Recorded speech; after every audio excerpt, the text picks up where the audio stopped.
বিধানসভায় বানিয়ে দেওয়া সর্বদলীয় কমিটির একটি টিম বুধবার রাজধানীর বিভিন্ন হোস্টেল পরিদর্শন করেন। কোথায় কোথায় কি সুবিধা অসুবিধা আছে সবকিছু পুঙ্খানুপুঙ্খভাবে খতিয়ে দেখেন এবং কোথাও কোনো সমস্যা থাকলে দপ্তরের আধিকারিকদের ব্যবস্থা গ্রহণ করার জন্য জানাচ্ছেন। এই কমিটিতে ভারতীয় জনতা পার্টির বেশ কিছু বিধায়ক এবং তিপ্রামথার বিধায়কদেরকেও শামিল করা হয়েছে। বিধানসভাতে আমরা বিভিন্ন কমিটি থাকে, এর মধ্যে আমাদের এসসি ওবিসি মাইনরিটি কমিটি আমরা 11 জন, এটা সর্বদলীয় কমিটি থাকে। এগুলা বিভিন্ন হোস্টেল বা এসসি ওবিসি মাইনরিটিদের বিভিন্ন ডেভেলপমেন্ট কাজগুলা সেগুলো আমরা পরিদর্শন করি।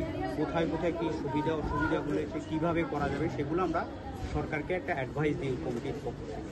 তো এর নিয়ে আজকে আমরা সদরে আমরা আজকে 11টা হোস্টেল আজকে আমরা ভিজিট করছি। এই পর্যন্ত আমরা 3টা হোস্টেল ভিজিট করেছি এবং এরপরে আমরা আনন্দনগর সেখানেও ভিজিট করে পরবর্তী সময় আমরা অ্যাসেম্বলিতে বিভিন্ন দপ্তরে যারা আধিকারিক আছেন ওদেরকে নিয়ে সেখানে একটা মিটিং করা হবে সন্ধ্যা 7টার সময়, যে কী কী সুবিধা অসুবিধা কী করা যায়, আরও কী বেটার করলে পরে ছেলেরা যাতে পরিষেবা পাওয়া যায়। আপনার এটা আমাদের মূলত আমরা এসসি ওবিসি মাইনরিটি, এটা একটা কম্বাইন্ড হোস্টেল, এখানে এসটিরও থাকে।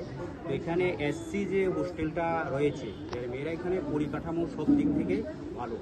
এখানে ওই যারা সকালের দিকে যে বিশেষভাবে ছেলে মেয়েদের যেগুলা আরও পর্যাপ্ত পরিমাণে তাদেরকে টিফিনের ব্যবস্থা করা সেগুলো কিছুটা ঘাটতি রয়েছে, সেগুলো আমরা যারা দপ্তরের আধিকারিক ওদেরকে বলেছি এবং এরা দুপুরবেলা তাদেরকে আহারের ব্যবস্থা করা হয় এবং মোটামুটিভাবে এটা পুরান হোস্টেলের মধ্যে এই হোস্টেলটা পরিকাঠামো সব দিকে তাদের বেড সবগুলো ঠিকঠাক আছে।